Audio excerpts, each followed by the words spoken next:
Yeah, yeah, yeah, yeah,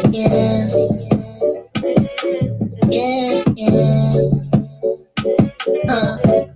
First off, can't play me, I ain't no Xbox. I'm pulling up, busting windows. I'm at your mama's spot, I'm kicking cups, smacking dice. I'll make this block hot. No trapping here, slacking where? Wait, get your home right. I'm sick and tired of fucking crying and sleepless nights. Bitches approaching me, telling me they don't know of me. Oh, you think you slick, you think you got one up. You better ask my last nigga, cut his ass right up. Yeah.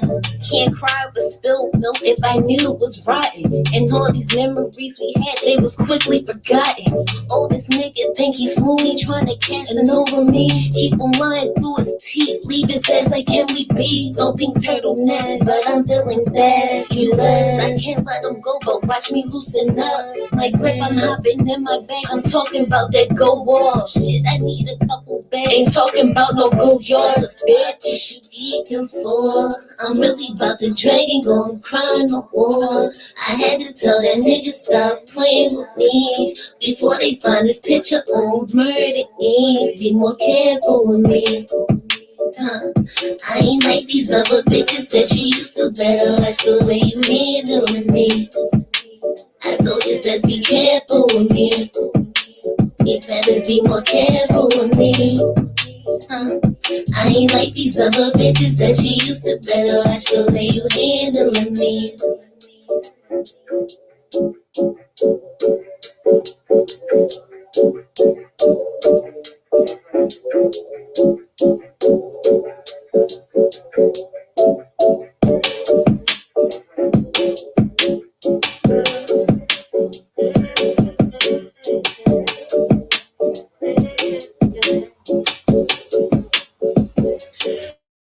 Hello, my darlings. Much love, hugs, and kisses. Welcome to the next installment. It wasn't when I was planned for it to be, but it's when it's supposed to be. Life happens, and I have decided not to rush the process, okay? I want us all to enjoy this book, you know? So let's get it started. Be more careful. The revised edition. I will be reading from the Kindle by Shannon Holmes, the king of urban fiction. Shannon Holmes wrote his first novel, Be More Careful, while in prison. When it was published, Be More Careful immediately became a #1 seller, making him a major name in a new generation of hip hop fiction. He followed Be More Careful with the bestsellers Bad Girls and Never Go Home Again. He lives in North Carolina with his wife and their 2 daughters. I don't know if I said this before, but I've gotten his bio from Macmillan, which we all know are American publishers. Well, they publish. I'm not sure, but I got it from their US site. Okay. So that being said, let's get to it. We left off at a juicy part last time, did we not? I hope we're all enjoying this series, this book. I know I am. We are currently starting with chapter 13. Downtown at Lexington Market, Black mingled in with the crowd of office workers and students who were stopping through to shop and get a bite to eat on their lunch hour. Don't tell nobody, but I used to cut school with my best friend at Lexington Market. Yeah, that was a little conjecture. I'm 46 now, and I already got in trouble for it. Yeah, I did. Okay. While he was eating a fast food meal of chicken wings and french fries, my fave, from down there, his eye wandered about till he suddenly spotted an old teammate Ty was fresh out of the joint, and Black hadn't seen him in years. Though Ty had heard plenty about Black terrorizing the streets while he was in prison, he never thought in a million years Black would alter his future. "Yo, Ty!" Black yelled out to him. Ty looked around as if he were lost. He heard someone calling him, but was unable to determine the direction of the voice traveled from. "Yo, Ty! Up here!" Black yelled again as he leaned over the railing. I'm going to pause right here just so we can understand what's happening right here. I'm going to pause. Lexington Market has a lower and an upper level, okay? All the stalls and the food and the restaurants and the little area where the bands play like during Christmas or whenever, all of that is the first level. You can either take an elevator, well, they're renovating now, so I don't know what it looks like currently. But at this time, you could take an elevator that was sitting in between the little area for where the entertainment was, and one of my favorite Chinese restaurants. And I can't remember the stores. I want to say it was Charm City before they moved into their own building. Yes, the Charm City that has their own cooking show on the Food Network. Yeah, that. I want to say it was in between then and, or you could take the stairs up, okay? And the stairs were either right there or on the other side of the stage. So right now, Black is actually upstairs at the seating area where you could take your food, because there's not like a seating area down on the first level unless you go to, well, it's like a little curry out inside. They got like the best breakfast ever down there. You know, it's like a greasy spoon. It's where you find the crackheads at 6 a.m. Yeah. But most people, because I used to hang out there cutting school, up on the upper level at the tables, okay? So this is where Black is when he sees Ty.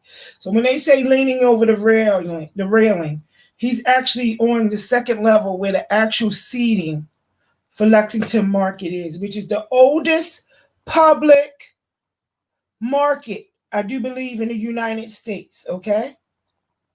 It's old. It's an old market, very old, okay? It has everything in it from steamed peanuts, fresh steamed peanuts, to crab cakes, crabs, fresh crabs. You can stand and have you a couple beers while you shucking clams or oysters. The market is outstanding. And if you ever go to Baltimore, yes, go there. Just ignore the rats after it closed and the sun goes down. Okay, they just add flavor into the grease for the food. Okay, just ignore them. I'm just saying. But that is where Black is. Okay. So I will continue reading. I'll go back up, okay? "Yo, Ty!" Black yelled out to him. Ty looked around as if he were lost.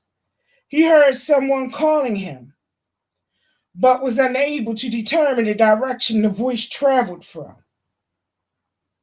"Yo, Ty! Up here!" Black yelled again as he leaned over the railing. Ty looked up and squinted his eyes. "Who that?" he questioned unknowingly. "Nigga, bring your ass up here and see," Black replied. Curiously, Ty walked up a flight of steps to find out just who this stranger was. A million faces flashed through his mind till he got upstairs and Black came into full view. "Oh shit, my nigga!" Ty shouted as he got close enough to see him. They hugged each other and both remembered how tight they were when they played ball together. That was years ago. Black was the hot shot point guard with the deadly jump shot. Much love, hugs, and kisses to all that came in the room. Yes, my darling. You know all about what I'm reading, right? And Lexington Market and the Reds in a little flavor 2 degrees for the chicken. But I digress. That's why I will look at the chat. They hugged each other and both remembered how tight they were when they played ball together. That was years ago. Black was the hot shot point guard with the deadly jump shot. As they broke their embrace, Black stepped back to get a good look at Ty. He still looked the same, except he had packed some muscle on his his tall, wiry frame. "What's up?" asked Black, giving him a pound. "Long time no see. Where the fuck you been, yo? I ain't seen your ass since y'all moved out the Woodlawn, yo." "I know. My mother did that dumbest shit. She said I was getting in too much trouble in East Baltimore. But I found trouble out there too." Black nodded his head understandingly.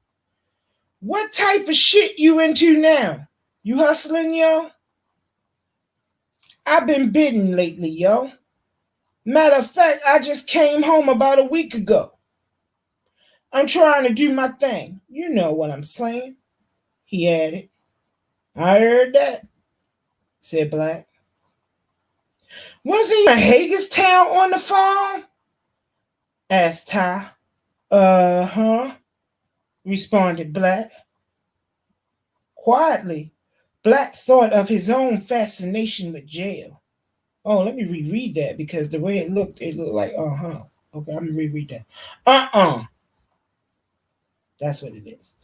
Uh-uh, responded Black. Quietly, Black thought of his own fascination with jail. It was a survival thing. He felt that anybody who could survive that and come home unbroken, still down to do dirt, was a soldier. "Your name is ringing bells up there, yo," Ty said, informing him. It seemed like every time a new inmate came upstate on the Bluebird prison bus, new stories about Black's exploits or extravagance in the streets of East Bmore came up with them.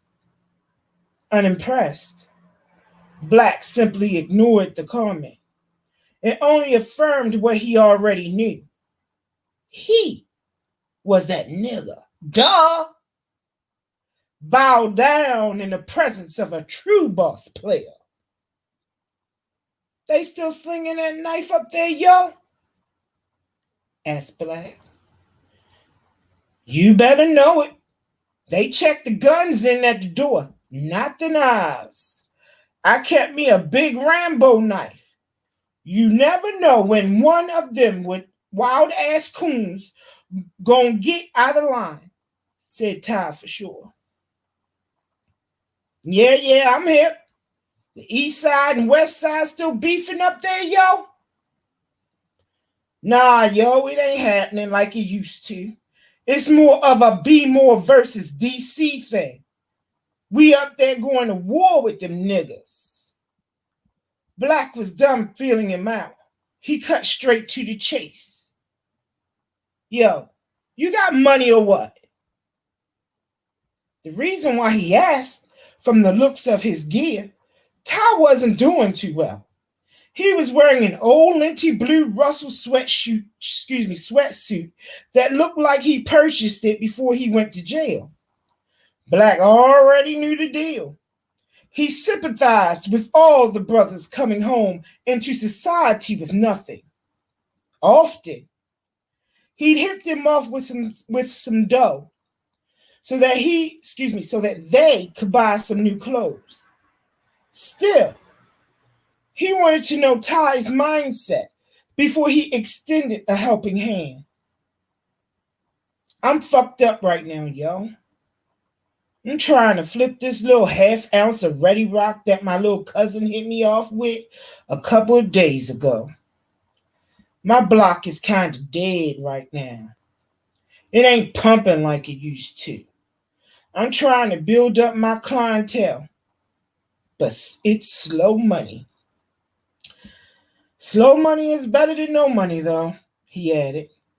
As he spoke, Black looked him directly in his eyes, trying to detect any signs of insincerity. He saw none. Ty was keeping it real. Inside him was the same hunger and determination that made Black so successful. Black knew the look, and he knew what it was like to be fucked up in the game. Excuse me. It was the worst feeling in the world, next to death, that any so-called hustler could have. After listening to him talk, Black decided to put him on. And you want to get with me, yo? There's always room on my team for a good man, said Black. Do I? Nigga, what kind of question is that? Hell yeah. Okay, starting tomorrow, you gonna get money with me. No more nickel and dime shit. This is major. I'm making you my lieutenant. You ain't got to be on the front lines. You just got to direct traffic. I got faith in you, yo. Don't let me down, because this is a one-shot deal, said Black as he scribbled down his cell number and his beeper number. Yo, I never let you down. I promise you. Black, I'm ready for whatever, insisted Ty, taking the piece of paper from Black and stuffing it into his pants pockets. Unbeknownst to Ty, he had just jumped out the frying pan and into the fire. The very next day, Ty called Black bright and early. Black came over and picked him up in a new convertible black Jaguar and took him shopping for some new clothes. Ty needed a new wardrobe bad. If he was going to play the part of Black's lieutenant, it was mandatory that he dress the part. All Black's workers had a reputation that they had to live up to. Dressing nice and being well groomed was a part of it. He took Ty downtown to Gage's and splurged on him. Black bought him gator boots, shoes, dress slacks, silk shirts, and sweaters. They spent half the day shopping in downtown Baltimore and Georgetown in Washington, D.C. When they were finished, Ty had tons of new clothes, from hustling gear to club wear. Never in his wildest dreams did he ever expect to be blessed like this. He would have been happy with a couple pair of jeans, a few multicolored hoodies, and a pair of Timberland boots. With all the clothes he had in the trunk, he was straight now. Just when Ty thought the party was over, Black had something else in store for him. Much love, hugs, and kisses to those that are entering the room. Last but not least, as they left D.C., Black jumped on the interstate. Instead of heading north to Baltimore, he drove south on 95. I'm going to say I-95 for those that don't know. He drove south on I-95. Ty didn't even realize it till he saw the big sign that read, "Welcome to Virginia." Black, just as Nard had in the past, took Ty to the same crooked car dealer Black got his first car from. Ty drove off the lot in a red Chevy Blazer. He was sitting on top of the world. Let me just pause right here. That Blazer, let me tell you about that Blazer. I used to love the Blazer. And if a dude was driving a Blazer or a Legend, I was on it. I ain't gonna lie. What you driving, a Legend? A Blazer? Yeah, you can get it. I'm just saying. Okay, I digress. I'm telling you, this book takes me back. Seriously. Having never played the game on this level, Ty had to be groomed into his position in order to play his part. Like a baby learning how to walk, Black held Ty's hand as he learned the ropes. He had to be shown how to run a stash house and how to manage the workers and runners.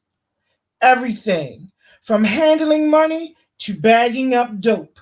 He had to be shown the proper way, Black's way. For 2 months, they were inseparable. They did everything together except re-up. Never, under any circumstances, did Black ever let his workers meet his connect. It was a matter of security and longevity. His connect told him point blank, I don't want to meet no fucking body. You come alone.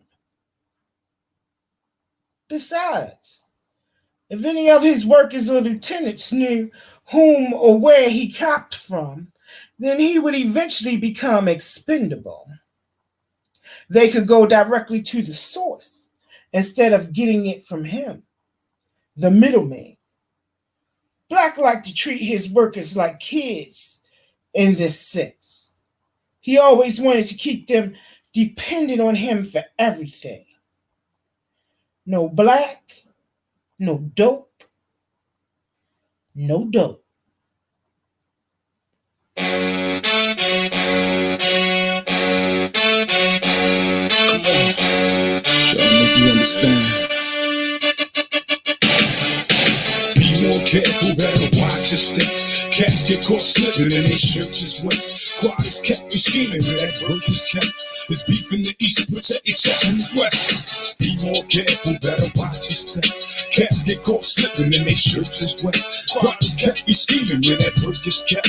It's Baltimore, we know for money, murder, and sex. Murphy Homes, the land of the comb and the raw bone. Yellow tape, vicinity labeled a court zone. Ammunition, ranging from text to crossbows. Run up in cribs, quick to put the pistol cross stones. We rapping and it ain't no secret. Taurus between the pelvis and the briefs. We got pieces that will rip off pieces. Double clips take together will endanger the species. My crime now mixed with raw, so my paper increases. I make $1 million on a busy corner. Master chemist with a business formula. Gotta run bounce to California. Y'all niggas know how Baltimore it is. Stay sending mad work to the mortician and the florist. When I'm out of town, let's get extorted.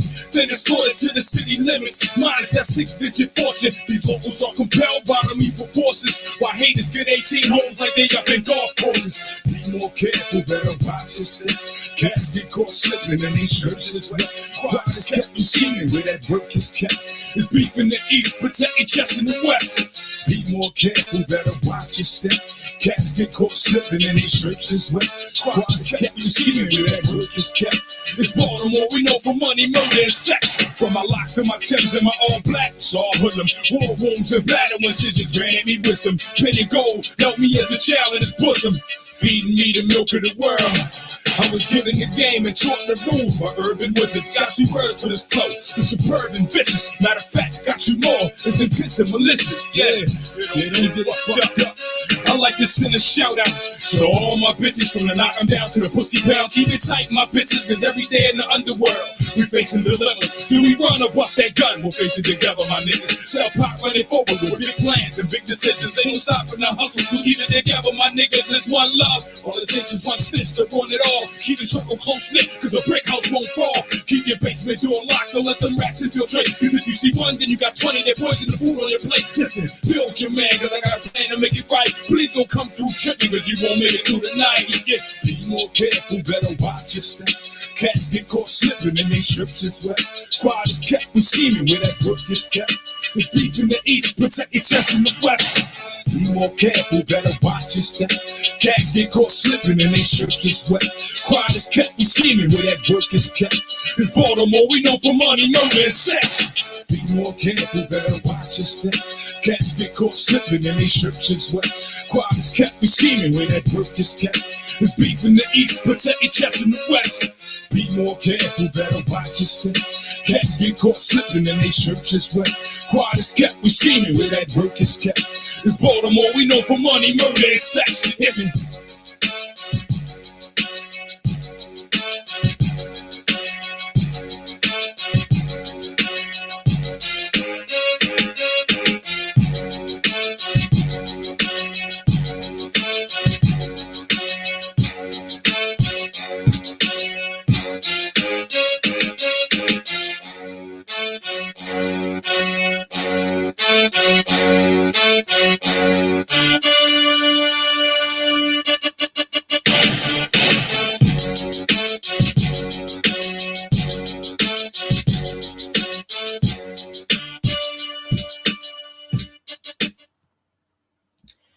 Chapter 14. Over the phone, Nard and his sister Pam were engrossed in a deep conversation. She was hurling one accusation after another about his girlfriend Michelle. Supposedly, she was cheating on him, or at least that was Pam's word. Nard was already stressed over his case. He certainly didn't need to hear anything like this, even though this was something his sister felt had to be heard. She didn't want to see her brother invest any more of his time and money on a bitch-ass Michelle. Nor was she about to sit back and watch her brother get played by some hoe. Nard didn't quite see it that way, though. He knew that the two never cared for one another. They were both jealous of each other's position. He was always caught in a tug of war between them. Nard felt that the information was exaggerated until Pam told him who she was cheating with. They fucking, Nard. I'm telling you, they fucking. I saw Black's car parked outside her crib just last night. And the night before that, too. I know she taking care of business for you, but ain't that much business in the world. And he's spending the night all up in your spot. I already done stepped to her simple ass as she caught a fake ass attitude with me like I'm wrong. Nard, you know I was about to drop that bitch. I swear we was about to fight, said Pam, waiting for Nard to say, sick her, and she would be out the door. Though this was his sister, Nard didn't want to believe what he was hearing. Not my man. Why'd she have to say Black? This shit can't be true. Black would never cross me. Not after all I've done for him. Nard was seriously trying to give him the benefit of the doubt. You sure about this, yo? Did you actually see him coming out the house? I mean, Michelle could have just switched up cars with him or something, he said, trying to comfort his aching heart. What? Switching up cars, my ass, Nard? I'll die for you before I lie to you. As sure as there is a God in heaven, they fucking. Ain't no two ways about this shit. Don't no female be driving no nigga's car unless they family or fucking. You know that shit. Nor don't act like jail done made you confused, nigga, she firmly replied. Since she put it that way, Nard had no choice but to face the truth. He was being played. He suddenly became furious at the thought of the two people he held close to his heart stabbing him in the back. Now everything was starting to add up and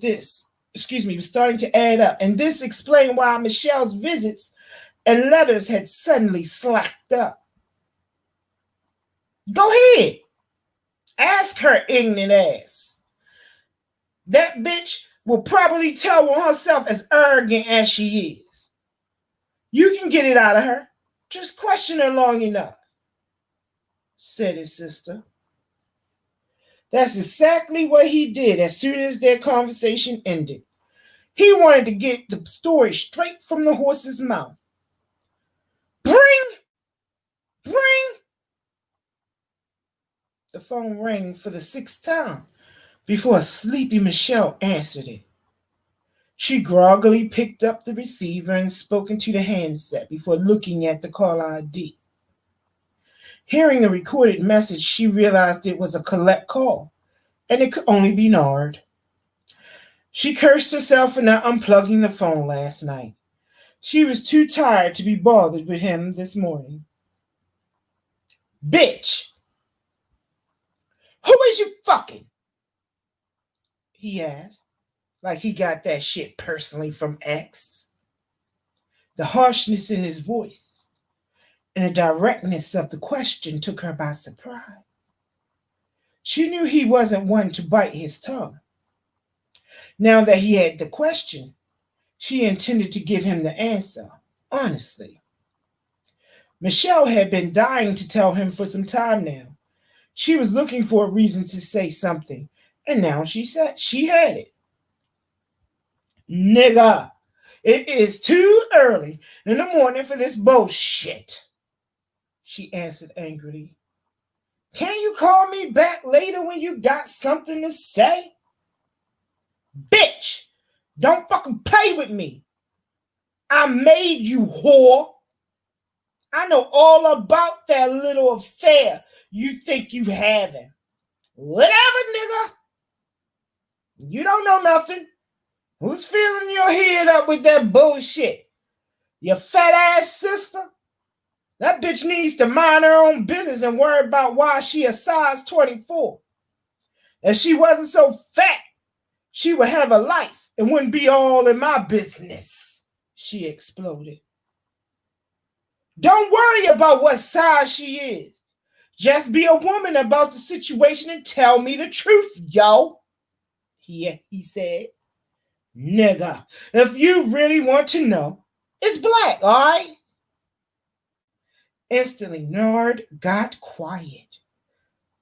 So his sister was right. The 411 was true. Michelle was playing a dangerous game, one that involved two dangerous men. When men are pitted against one another in a confrontation involving a woman, emotions can come into play, and the outcome can sometimes prove to be fatal for somebody. Michelle had just put herself out there on Front Street, riding with Black. She came in the game with a thoroughbred, Nard, and she planned to stay on top with one, Black. For a few seconds, Nard was speechless. He was shocked by her audacity. He knew that people on the outside had a tendency to get brave when a man was in jail and appeared to be down, especially facing the kind of time Nard was facing. He had no one to blame but himself. He created this monster. He left her out there with two bad habits, a dope habit and a sex habit. Sooner or later, somebody will come along and supply her with both. It just so happened that the person was his man.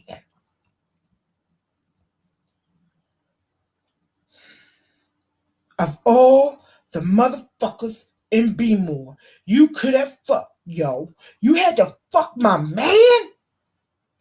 I don't believe you went against the grain. You must be fucking crazy. Bitch, you know what? Both you whores is dead. Ain't nobody scared of you, motherfucker. The never got out. The phone went dead. Nard was in city jail, seething. Before he realized the words that came out of his mouth, he realized he had issued a death threat to both of them. Now he had to follow through with it or be considered a lame, someone that tossed around empty threats. He stood by the phone contemplating his next move. Nard wanted Black dead. Friend or no friend, he had to go. But who could do the job? He thought to himself. Suddenly, Someone came to mind. He dialed the number of the Bullock brothers, Ace and Rodney. They were two grimy hitmen he grew up with from the Perkins Projects in East Baltimore, who owed him a favor for bailing them out and helping them on their feet. They were more than willing to settle the score for Nard. He put up $30,000 as an added incentive. Placing the handset back on the receiver, Michelle thought it was a joke. She laughed at Nard. That nigga ain't gonna do shit. This was just an idle threat, she reasoned. As the day wore on, it began to sink in that this was no laughing matter. Maybe I overplayed my hand, she thought. Her sharp tongue and foul actions had gotten her ass in a world of trouble. She had ignited a feud and set off a deadly chain of events that regrettably had to happen now. Her big mouth not only placed her in danger, but Black too. He was under the gun and didn't even know it. Much love, hugs, and kisses to those entering the room. Something funny is going on, thought Black, looking at his phone. His connect still hadn't called back yet. This was unlike him. He was about business like Black, and he knew when Black paged him it was about money. Any other time, that boy would have called back by now, but 2 days had gone by with no response. Black jumped up and decided to go down city jail to pay Nard a visit. It had been a long time since Black had actually seen Nard face to face. 18 months to be exact. Arriving at the jail, Black parked his car on Madison Street and walked a few yards to the entrance. At the visitor's desk, he passed his driver's license to the correctional officer and watched as he scanned the visitors list for his name. Looking up and down Nard's visiting list, the CO was unable to locate his name.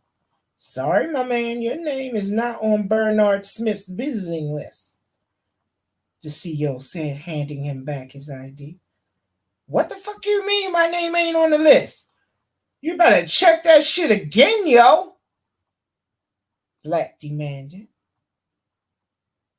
That won't do you any good. You ain't on there, the CEO insisted, trying to be polite, ready to call for backup. Feeling stupid, Black snatched his license and headed out the door. Now he knew something was very wrong. Nard had always said his name would be on the visiting list, so he could always come up to talk business, since they couldn't talk over the phone. As he sat in his car and thought about the weird turns of events that was happening lately, the entire situation rubbed him the wrong way. First, his connect was missing in action. Now, Nard had him off the list. Before he pulled off, Black went into the ashtray and got 2 bags of dope. He snorted both of them, one up each nostril, before heading to Michelle. Sorry, y'all. Tongue tie.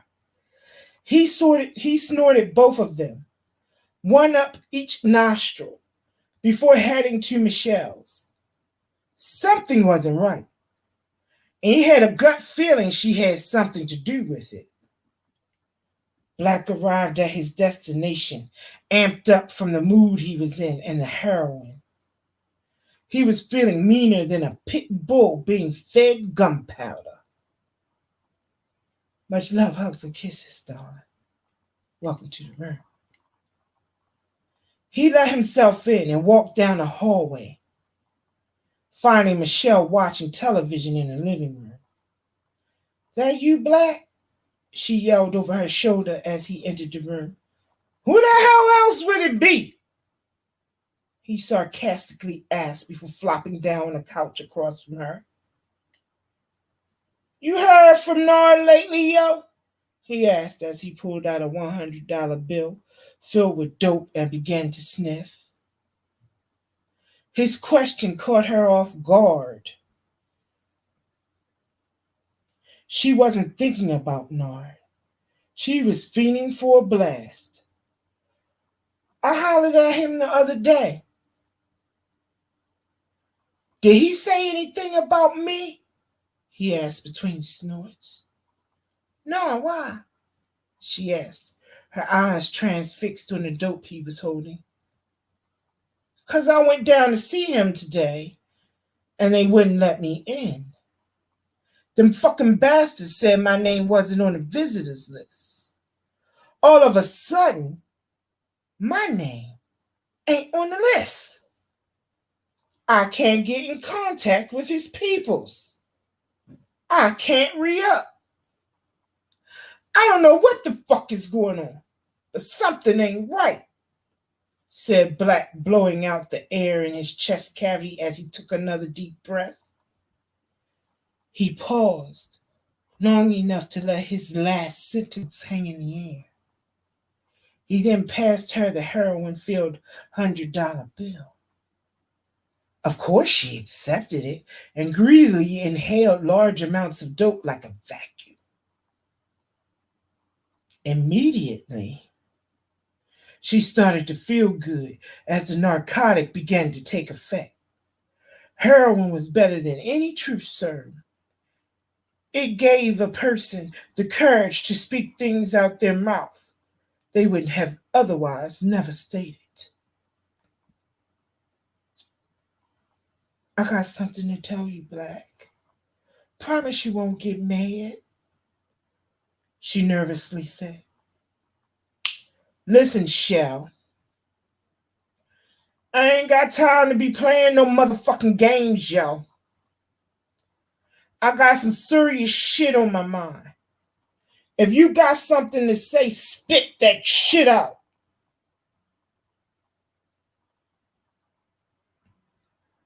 Nard knows about me and you. He said he's going to kill us. She said like it was the weather and just a little rain in the forecast. Then she took another sniff. Black's mind went blank. He couldn't believe what she just said. His whole attitude changed from bad to worse. If looks could kill, the bitch would be dead. No, I said, what? He asked again, wanting to make sure he heard her right. Michelle repeated herself, only telling the half of it. What she neglected to tell him was she was the source of the information. Black wouldn't leave well enough alone, though. Shit wasn't adding up, so he pressed her for more information. How the fuck Nard find out about me and you? Who told him? He demanded to know, waiting to hear who, so he could fuck them up. How am I supposed to know? Probably his nosy ass sister, she said, irked as if his line of questioning was bothering her. Still telling only half the truth, she just looked back at him, then rolled her eyes as if the conversation was irrelevant.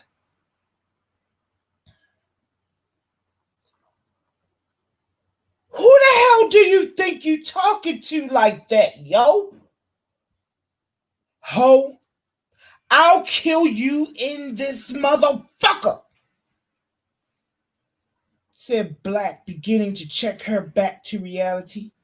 If you don't know, you better act like you do. Chumped. Michelle toned down her voice. I guess I don't know then, she responded, still challenging him. Black was through with being nice.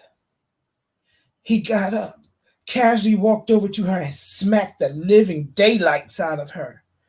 The force of his blow sent snot and dope flying out her nose as she dropped the rolled up bill and fell off the sofa on the floor. Ho! You better stop playing games with me and start playing your position, yo. You done started something you can't even fucking finish, he said, scolding her, towering over her, ready to strike her again. She curled up in a ball on the floor, protecting her head and face. Sobbing uncontrollably, Michelle's face was stinging and her heart was pounding. She was scared. She began to wonder where all the rumors she heard about him true. Is he really a cold-blooded murderer? She thought. What is he going to do to me? I'm sorry, she mumbled between cries. Not as sorry as you gonna be, Black furiously replied. For all the money, for all the power, for all the fame Black had enjoyed up until now, this was a very low point in the game for him. Nard must be tripping. He wants to go to war over some no-good broad? Wasn't it him who always said, if you don't make dollars, it don't make sense? Thought Black to himself as he looked at Michelle's fetal positioned body on the floor. He still couldn't believe the shit was going down like this. Beefing over broad was the extras, and because of her silly ass, he now had major issues. Nard held the advantage, even in jail. He still had money and power. Black couldn't afford to underestimate Nard and expect to live. The boy had too much paper to go to war against, and Black was sorry he had gone against the grain. It was too late now, though. And at that moment, he didn't know what in the world to do about it.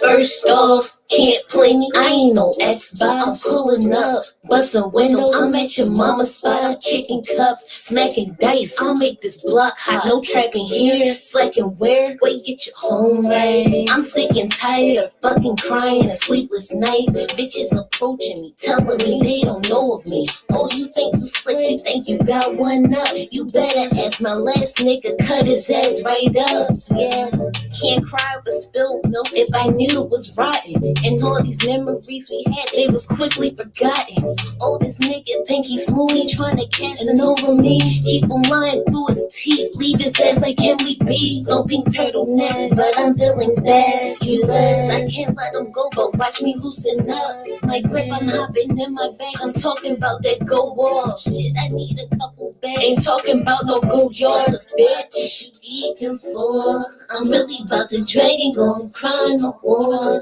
I had to tell that nigga stop playing with me before they find this picture on murder me. Be more careful with me. I ain't like these other bitches that you used to. Better watch the way you handling me. I told you just be careful with me. You better be more careful with me. I ain't like these other bitches that you used to. Better watch the way you handling me.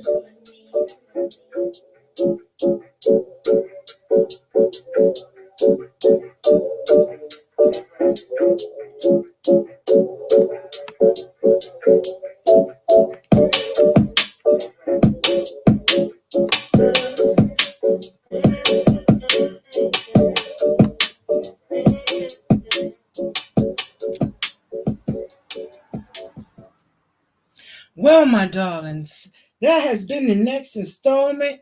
That was chapters 13 and 14.